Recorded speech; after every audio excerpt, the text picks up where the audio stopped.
नमस्कार, मैं अशोक कुमार पांडे और स्वागत है आपका टीसीएच पर। जब 2014 में नरेंद्र मोदी इस देश के प्रधानमंत्री बने थे तो उन्होंने नारा दिया था, न खाऊंगा न खाने दूंगा, यानी न भ्रष्टाचार करूंगा और न भ्रष्टाचार करने दूंगा। भारतीय जनता पार्टी अक्सर ये दावे भी करती रहती है कि उसके शासन में कोई भ्रष्टाचार नहीं हुआ।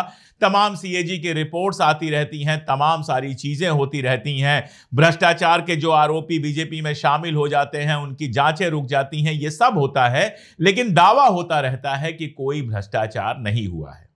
दरअसल आज की रिपोर्ट अगर इंडियन एक्सप्रेस की आप पढ़िए, पहले ही पन्ने पर उन्होंने एक न्यूज ब्रेक की है, एक रिपोर्ट ब्रेक की है, एक जांच रिपोर्ट ब्रेक की है। उसको अगर आप पढ़िए और कायदे से पढ़िए, शब्द बाय शब्द अगर पढ़ते चले जाइए तो आपके समझ में आता है कि भ्रष्टाचार का तो जो हुआ है वो हुआ है। आपसे बेहतर कोई नहीं जानता कि भ्रष्टाचार कितना खत्म हुआ है, आप ही बता पाएंगे। लेकिन एक चीज जरूर हुई है कि नियमों को ऐसे उल्टा पलटा तोड़ा मरोड़ा गया है कि भ्रष्टाचार कई बार ऐसा लगता है लीगल हो गया है।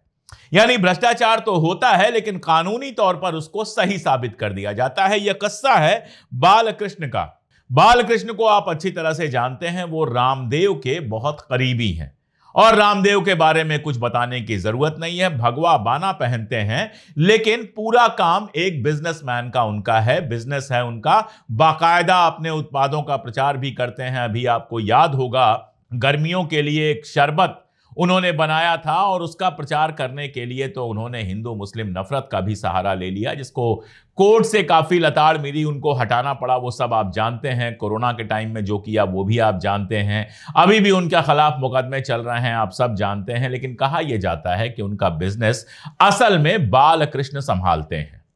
अब बालकृष्ण से जुड़ा हुआ जो ये मामला है, ये उत्तराखंड का मामला है। उत्तराखंड में भारतीय जनता पार्टी की सरकार है और उत्तराखंड में अच्छा खासा एम्पायर बनाया है रामदेव ने।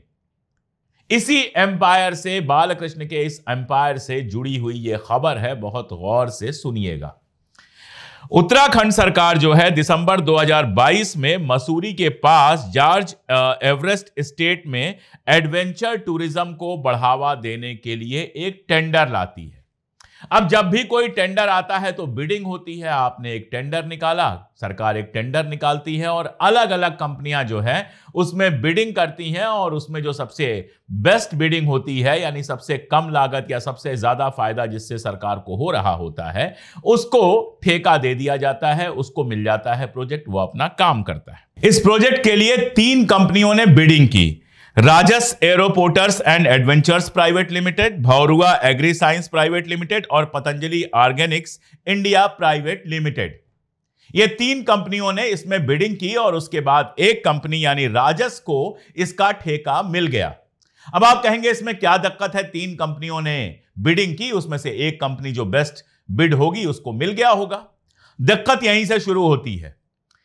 2 कंपनियां जो भौरुआ एग्री साइंस प्राइवेट लिमिटेड और Patanjali organics India private limited हैं, उसमें 2 कंपनियों में इनकी यानी कि बालकृष्ण की जो हिस्सेदारी है वो 99% से ज्यादा है। एक में 99.85 है और दूसरे में 99.98, यानी लगभग पूरा मालिकाना बालकृष्ण के पास है 2 कंपनियों का। और तीसरी कंपनी राजस, जिसको मिलता है ठेका, उसमें जब बिडिंग की गई थी तो इनकी भागीदारी थी केवल 25.1%, 25.01%। लेकिन टेंडर मिलने के बाद उनकी हिस्सेदारी बढ़कर 69.43 हो गई, तकरीबन 70% हो गई, यानी कि मेजर शेयर होल्डर बन गए बालकृष्ण उसके भी। 3 कंपनियां एक प्रोजेक्ट के लिए बिड करती हैं। तीनों कंपनियां बालकृष्ण से जुड़ी हुई हैं। 2 कंपनियों में तकरीबन 100% है, 99.85 और 99.98 शेयर है, तकरीबन 100% पूरा का पूरा मालिकाना। और तीसरी कंपनी में केवल 25.1% है, यानी 1/4 के आसपास 25.01% है। लेकिन ठेका मिलने के बाद बढ़कर सीधे यह हो जाता है 69.43%, यानी वहां पर मेजर शेयर होल्डर बन जाते हैं। अब मजेदार बात तो यह है कि इतने बड़े ठेके के लिए सिर्फ 3 कंपनियां आई। तीनों कंपनियां बालकृष्ण से किसी ना किसी रूप में जुड़ी हुई थी। एक कंपनी को मिलना ही था, एक कंपनी को मिला, और मिलते ही, ठेका मिलते ही बालकृष्ण की हिस्सेदारी उसमें 69% से ज्यादा हो गई। आपको दाल में काला लग रहा है या पूरी की पूरी दाल काली लग रही है? और देखिए, नियम कानून की बात करके गोल गोल घुमाया तो बहुत जा रहा है। सरकार का कहना है कि हमारे लिए तो तीनों अलग अलग कंपनियां थीं, तो जिस कंपनी का बेस्ट बिड था उसको हमने दे दिया। चलिए, लॉजिकल ये भी ठीक लग रहा है कि तीनों अलग अलग कंपनियां थी। 99%, एक में आपका शेयर है 99.85%, दूसरे में शेयर है 99.98%, और आपको कंपनियां एक ही नहीं अलग अलग लग रही हैं। इससे अच्छी बात क्या हो सकती है? एक आदमी 3 कंपनियां बनाए और उसके बाद जो है तीनों कंपनियों से बिडिंग कर दे, एक को मिल जाए। आदमी तो तीनों के पीछे एक ही है, लेकिन नहीं, सरकारी नियम इनके हिसाब से। बात की गई उस समय के यूटीडीबी के जो एडिशनल सीईओ थे कर्नल अश्विनी पुंडीर, तो उन्होंने कहा यह मिली भगत नहीं है, क्योंकि ये कंपनियां सरकार की नजर में अलग अलग हैं, कंपनियां कानून की नजर में अलग अलग हैं। कोई नैतिक मामला, कोई मोरल मामला तो है ही नहीं कि तीनों कंपनियों के पीछे एक ही आदमी कैसे है। वैसे मैं यहां पर आपको एक सवाल पूछ लूं, रामदेव जो पूरा का पूरा आपके सामने लेकर आते हैं अपना, उसमें आयुर्वेद की बात करते हैं, योग की बात करते हैं, वगैरह वगैरह वगैरह। अब जरा मुझे यह बताइए कि ये जो हॉस्पिटैलिटी इंडस्ट्री है, जहां एडवेंचर टूरिज्म डेवलप करना है, इसमें कौन सा योग है, कौन सा आयुर्वेद है? तो जो हम लोग बार बार कहते हैं कि योग और आयुर्वेद तो सिर्फ बहाना है। बेसिकली बाबा रामदेव जो अपने आप को कहते हैं वो लाला रामदेव हैं, जिनका धर्म उरम से कोई लेना देना नहीं है, शुद्ध बिजनेस कर रहे हैं। ये बात तो आपको समझ में आ ही गई होगी। अब जब यह मामला जांच पे गया, जब लोगों ने पूछना सवाल शुरू किया, तो राजस एरोस्पोर्ट्स ने कहा कि उनकी कंपनी ने कई सालों से अलग अलग इन्वेस्टर से पैसा जुटाया है, लेकिन कंपनी के बड़े फैसले जैसे कि काम कैसे करना है, मैनेजमेंट कैसे करना है, सिर्फ और सिर्फ कंपनी के फाउंडर और मैनेजिंग डायरेक्टर ही लेते हैं। जिस आदमी का शेयर 69% से ज्यादा हो कंपनी में, वो निर्णय में कहीं से शामिल नहीं होता है। ये बात कह रहा है राजस एरोस्पोर्ट्स। अब ये बात आपको समझ में आ रही हो तो अच्छी बात है, और नहीं समझ में आ रही हो तो अपना सर पीट लीजिए, क्योंकि देश ऐसे ही चल रहा है, गोलमोल जवाबों से। अडानी को सारे एयरपोर्ट्स कैसे मिल जाते हैं? क्योंकि अडानी सर्वश्रेष्ठ बिजनेसमैन है। अडानी को सारे के सारे पोर्ट्स कैसे मिल जाते हैं? क्योंकि अडानी सर्वश्रेष्ठ बिजनेसमैन है। घूस देने के मामले में अडानी पर अमेरिका में केस हो जाता है, लेकिन हिंदुस्तान में केस नहीं होता है। क्यों? क्योंकि कानून नहीं इजाजत देता है। क्या वाकई ये जो गोल गोल घुमाने का मामला है, अभी आपने देखा था अंबानी साहब के ऊपर लगातार अब केस हो रहे हैं। ईडी ने उनके यहां छापा मारा, 2 बैंकों ने उनके अकाउंट को फ्रॉड घोषित कर दिया। ये सारा कुछ हुआ, लेकिन इसके थोड़ा पहले चलिए। अंबानी ने कभी खिलौने का जहाज नहीं बनाया था, लेकिन राफेल सौदे के बाद उसके मेंटेनेंस की जिम्मेदारी अंबानी को दी गई।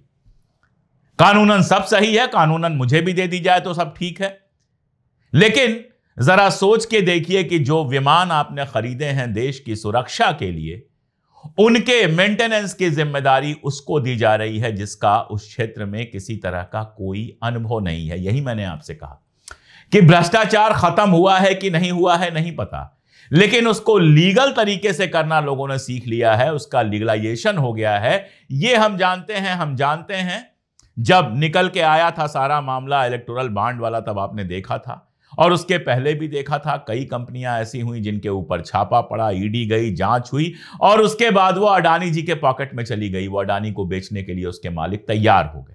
नियमता सब ठीक है, नियमता कहीं कोई दिक्कत नहीं है, लेकिन नियत की बात करेंगे, मोरालिटी की बात करेंगे, तो यह सवाल पूछा जाएगा कि उत्तराखंड सरकार एक ठेका देती है, 3 कंपनियां उसमें बोली लगाती हैं, और तीनों कंपनियां बालकृष्ण से अगर जुड़ी हुई हैं, और जिसको ठेका मिलता है उसमें ठेका मिलने के बाद उनका जो शेयर है वो 25% से बढ़ के 69% हो जाता है, 69.43% हो जाता है, तो ये आपके दिमाग में सवाल पैदा करता है कि नहीं, ये बात ज्यादा महत्वपूर्ण है। बहुत सारी चीजें होती हैं जो इल्लीगल ऊपर से देखने में नहीं लगेंगी। मैं आपको एक एग्जांपल दूं कि अगर आप किसी यूनिवर्सिटी में प्रोफेसर हैं या किसी स्कूल में टीचर हैं, और आपका बेटा पढ़ रहा है, क्लास में पढ़ रहा है और उसका एग्जाम चल रहा है, तो एग्जामिनेशन की ड्यूटी में आपको नहीं लगना चाहिए। यह मामला लीगल ज्यादा है, यह मामला मोरल ज्यादा है, लीगल कम है। मोरालिटी है कि आप अपने बच्चे को लेकर कहीं बेईमान ना हो जाएं, दूसरे बच्चों के साथ कहीं कोई भेदभाव ना कर दें, इसलिए बेहतर यह है कि वहां से अपनी ड्यूटी हटा लीजिए। अगर कोई जज कोर्ट में बैठा हुआ है और उसके किसी करीबी रिश्ते का मामला चल रहा है, कोर्ट के अंदर उसके बेटे का मामला चल रहा है, बहू का मामला चल रहा है, पत्नी का मामला चल रहा है, भाई का मामला चल रहा है, तो जज साहब को वहां से हट जाना चाहिए। उस मामले में कोई फैसला नहीं देना चाहिए, उस मामले में कोई बहस नहीं सुननी चाहिए। यह लीगल से ज्यादा मोरल मामला है। तो अगर यह देखेंगे तो यहां पर अगर 3 कंपनियां एक ही आदमी से जुड़ी हुई थी, ठेका आया था, तो होना यह चाहिए था कि और बिडिंग मंगानी चाहिए थी या ठेका कैंसिल करके दोबारा बिडिंग करनी चाहिए थी। कहना चाहिए था इन 3 कंपनियों से कि आप ही लोगों ने बिड किया है, इसका मतलब यह है कि एक ही आदमी तीनों बिड के पीछे है, तो जाहिर तौर पर जो बिड आई होगी वो आपसी समझबूझ से आई होगी और यह नियमों का उल्लंघन है। आप टेंडर को भी देखिए तो समझ में आ जाता है, टेंडर्स का डिफरेंस देखिए आप। राजस एयर स्पोर्ट्स ने कहा कि वो हर साल 1 करोड़ रुपए प्लस जीएसटी देगा सरकार को, वहां से जो ठेका उसको मिल जाएगा वहां पर काम करेगा तो 1 करोड़ रुपया सालाना वो सरकार को देगा। भरुआ एग्री साइंस ने सिर्फ 65 लाख की बोली लगाई और प्रकृति ऑर्गेनिक्स ने 51 लाख रुपए की सिर्फ बोली लगाई। अब आप सोचिए, एक ही प्रोजेक्ट है, एक ही चीज है, 3 कंपनियों का असेसमेंट इतना अलग अलग कैसे हो गया? इसको आसान लफ्जों में समझिए। अगर मान लीजिए कोई एक होटल है और होटल का मालिक चाहता है उसको ठेके पे देना कि भाई रोज रोज चलाना हमारे बस की बात नहीं है, कोई ठेके पे ले ले और महीने के कुछ पैसे हमको दे दे। अब अगर 5 लोग लगाएंगे तो कोई 5 लाख कहेगा, कोई 4.5 लाख कहेगा, कोई 4.25 लाख कहेगा, कोई 5.25 लाख कहेगा। इतना डिफरेंस नहीं आएगा कि एक आदमी कहे हम 2.5 लाख रुपए देंगे और अगला आदमी कहे हम 5 लाख रुपए देंगे। असेसमेंट जो होगा सभी का एक तरीके का होगा। उस होटल से कितना फायदा हो रहा है, वो होटल कितना फायदे में आएगा, उससे कितनी कमाई होगी, हमारा कितना खर्च होगा और उसके बाद हम कितना दे सकते हैं, यही असेसमेंट होगा ना। इतना अलग अलग असेसमेंट कैसे हो गया कि एक कंपनी कह रही है 51 लाख रुपए देंगे, दूसरी कह रही है 65 लाख रुपए देंगे और तीसरी सीधे 1 करोड़ की बिडिंग कर दे रही है। आपको नहीं लगता कि जानबूझकर 3 एक ही आदमी से जुड़ी हुई कंपनियों ने बिडिंग की और फिर आपस में सेटिंग कर ली कि हम कम करेंगे तुम ज्यादा करना? यह तय कर लिया गया कि यह बिडिंग किसको मिलनी है। हो सकता है ऐसा ना भी हुआ हो, लेकिन जब तीनों कंपनियों के पीछे एक आदमी होगा तो इस तरह का शक होना लाजिम है। और उसके बाद भी आप देखिए कि उत्तराखंड सरकार जो है वो राजस्व को लगातार बढ़ावा दे रही है। रिकॉर्ड्स ये बताते हैं कि कई बड़े प्रोजेक्ट उसको देने पर जोर दिया गया। अप्रैल 2025 में जो उस समय पर्यटन और नागरिक उड्डयन सचिव थे कुरवे साहब, उन्होंने डीजीसीए को यानी नागरिक उड्डयन महानिदेशालय को एक पत्र लिखा और इसमें राजस्व कंपनी को उत्तराखंड में 4 हवाई सफारी प्रोजेक्ट चलाने की मंजूरी देने की सिफारिश की। सरकार राजस्व की सिफारिश कर रही है कि उसको 4 प्रोजेक्ट दिए जाए। कुछ तो राजस्व में ऐसा होगा जिसके चलते सरकार इतनी मोहब्बत दिखा रही है। और राजस्व का थोड़ा सा खेल और समझिए। जब ठेका एक बार मिल जाता है उसके बाद 9 अक्टूबर 2023 को 5 नई कंपनियां राजस्व में शामिल हो जाती हैं। ये कंपनियां जरा देखिए, प्रकृति ऑर्गेनिक्स इंडिया, पतंजलि रिवोल्यूशन, भरुआ एग्रो सॉल्यूशन, भरुआ agro science, fit India organic. अब आप ये देखिए कि जो भरुआ एग्री साइंस लिमिटेड जो है वो पहले अलग बिडिंग कर रहा था, इनको ठेका मिलने के बाद इस कंपनी के अंदर शामिल हो गया। और अगर आप इनमें बालकृष्ण का हिस्सा देखेंगे तो भरुआ एग्री साइंस में 99.85 मैंने आपको बताया, प्रकृति ऑर्गेनिक्स में फिर 99.98%, भरुआ सॉल्यूशंस में 99.99%, फिट इंडिया ऑर्गेनिक्स में 99.98%, पतंजलि रिवोल्यूशन में 99.94% और भरुआ एग्रो सॉल्यूशंस में इनडायरेक्टली 99.99% है। अब इससे ज्यादा किस्सा आपको क्या सुनाएं? 3 कंपनियां बिडिंग करती हैं, 2 में 99% से ज्यादा हिस्सेदारी है, लगभग 100% की हिस्सेदारी है बालकृष्ण की, तीसरे में 25% है, 25% वाले को ठेका मिलता है, ठेका मिलने के बाद हिस्सेदारी बढ़कर 69.43% हो जाती है। उसके बाद जिसको ठेका मिलता है उसमें वो कंपनी भी शामिल हो जाती है जिसने बिडिंग की थी, और उसके अलावा 4 कंपनियां और शामिल हो जाती हैं। और इन 5 कंपनियों में बालकृष्ण की जो हिस्सेदारी है वो तकरीबन 100% है, 99.99, 99.85, 99.89 इस तरह की हिस्सेदारी है। तो बालकृष्ण इसके पीछे हैं कि नहीं हैं, यह बात समझना इतना मुश्किल काम नहीं है। और अगर ये खेल सरकार की निगरानी में हो रहा है, अगर ये खेल सरकार के जानते बूझते हो रहा है, तो ये सवाल उठेगा कि ये सिर्फ संयोग है या भ्रष्टाचार का एक सांस्थानिक प्रयोग है। इंडियन एक्सप्रेस ने ये सवाल पूछा है।